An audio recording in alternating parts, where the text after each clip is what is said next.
Hello बच्चों, let us read the question first. Question में बोला गया है tryptophan synthesis, carboxylase activity and little leaf of plants are all associated with zinc, calcium, boron और copper।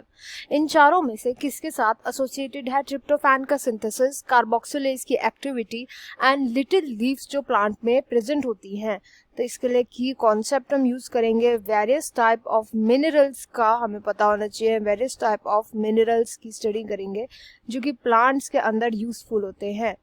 सबसे पहले आता है ट्रिप्टोफैन का सिंथेसिस। ट्रिप्टोफैन का सिंथेसिस क्यों इंपॉर्टेंट होता है? ट्रिप्टोफैन होता है एक अमीनो एसिड। ट्रिप्टोफैन एक अमीनो एसिड है। प्लांट के अंदर इस ट्रिप्टोफैन को यूज किया जाता है to synthesise a hormone, hormone को सिंथेसाइज करने के लिए, एंड इस हार्मोन का नाम है ऑक्सिन।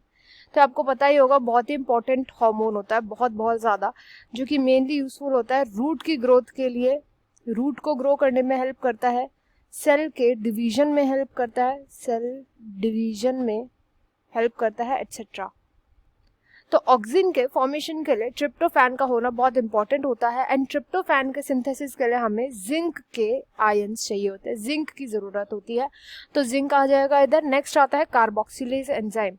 हम जो प्लांट्स होते हैं हमारे, उनके अंदर कार्बोक्सिलेज एंजाइम्स प्रेजेंट होते हैं कई सारे, एंड कई सारे डिहाइड्रोजिनेस एंजाइम्स भी प्रेजेंट होते हैं। डिहाइड्रोजिनेस एंजाइम्स, ये सभी एंजाइम्स जो होते हैं, इन सभी के जो फंक्शनैलिटी है, मतलब इनको एक्टिवेट करने का फंक्शन भी जिंक का होता है। जैसे फॉर एग्जांपल अल्कोहल डिहाइड्रोजिनेस, तो अल्कोहल डिहाइड्रोजिनेस को भी एक्टिवेट करने का, डिहाइड्रोजिनेस को भी एक्टिवेट करने का फंक्शन जिंक का ही होता है।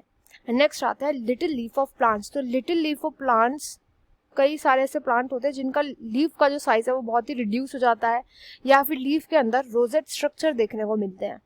तो ये देखने को इसलिए मिलते हैं, अंदर जिंक की कमी हो जाती है, जिंक की डेफिशिएंसी से रिलेटेड है ये। जिंक की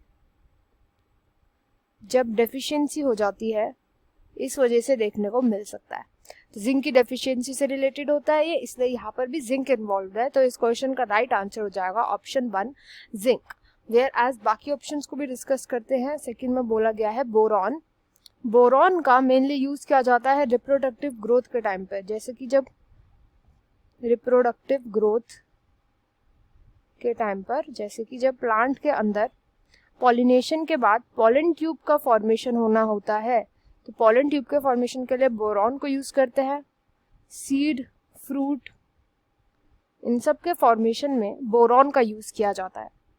नेक्स्ट आता है कैल्शियम। कैल्शियम जो है एक बहुत ही इंपॉर्टेंट मिनरल है, जो कि एक मैक्रोन्यूट्रिएंट है, एंड ये प्रेजेंट होता है मिडल लैमेला में। प्लांट्स के अंदर मिडल लैमेला पाया जाता है, एंड ये मिडल लैमेला को फॉर्म करने में हेल्प करता है कैल्शियम। लास्ट आता है कॉपर। तो कॉपर जो है ये एक ऐसा मिनरल है जो कि कई सारे इलेक्ट्रॉन ट्रांसपोर्ट चेन के एंजाइम्स में प्रेजेंट होता है।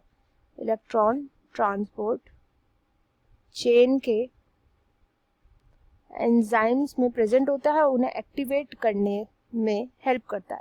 तो इस क्वेश्चन का right answer will be option 1 zinc. I hope you understood well. Best of luck and thank you.